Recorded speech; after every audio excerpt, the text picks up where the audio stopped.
Sanibonani nginibingelele. Igama lami ngudaka leNtabamlilo. Nginohlelo la engilibiza ngendlela engibona ngayo. So, ziningi izinto engiyibona ngendlela yami. I think wonke umuntu ubona ngendlela yakhe. So, nami indlela engibona ngayo le umbono wami. So, usunga-eda nawe uma ufuna uku-eda. Kodwa-ke ingqikithi kahle kahle ngalolu hlelo lami mina ngifuna ukuthinta lezi zinto abantu abazibuka kancane noma abazibukela kude. Mina ngizibukela kude eduze. So nje enye yezinto ekade ngiloko ngithatha isikhathi ngiloko ngizwa kulokhu kuthiwa i-South Africa iwukhiye umhlaba wonke, South Africa iwukhiye umhlaba wonke. Nami kuma-research ami ngiloko ngizama ngoba mawuthi ufuna ulwazi-ke ulwazi oluningi li-distort-iwe and ulwazi oluningi lisetshenziswe ngendlela ephambanisiwe ukuze kudukiswe thina. Kusetshenziswa iqiniso ukuze kudukiswe thina. Iqiniso lahlukaniswa nje lashoniswa lahlanganiswa namanga kwahlanganiswa kwaxova nje kwathathwa okunye okusemuva kwayiswa phambili uphathi nendawo kwaba sekuqaleni yonke leyo nto leyo ngenxa yokuthi kudukiswa umuntu omnyama ukuthi angazitholi ukuthi kahle kahle ubani.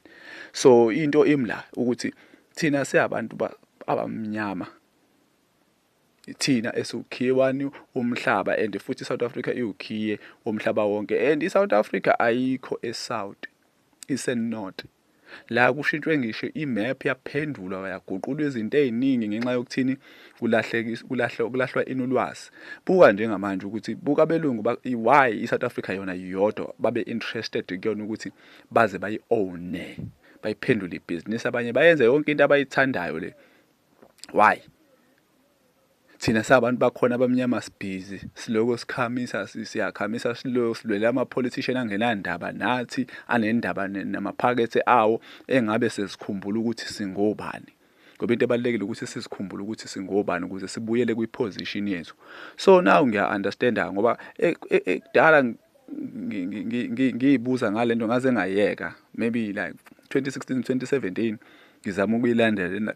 Because enye into mangifuna ukwazi ngifuna ukuthola ngathola ukuthi umshweshwe wokuqala i-once rule uKhemithi. So now sekuyangicacela ukuthi futhi uKhemithi yila because umshweshwe nangu la eduzane.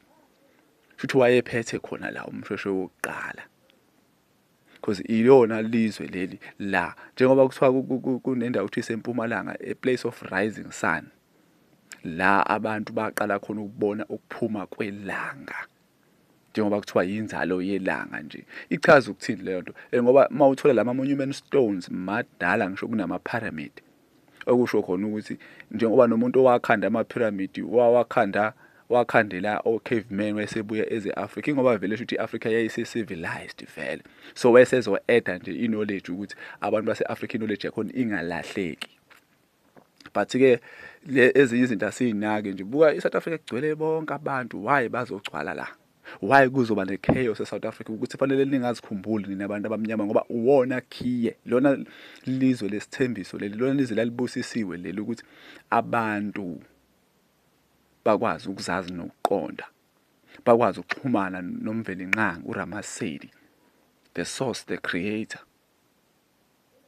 But-ke sibuka ngendlela eziningi abanye benu anizazi nokuthi nizokwenzani emhlabeni. Jaha izinto ezingenasidingo. Qala ngento zokugcina ezokuqala ngigcina ngazo ingakho nempilo imosheke kanje. Kodwa-ke nami le indlela engibona ngayo kulungile kodwa.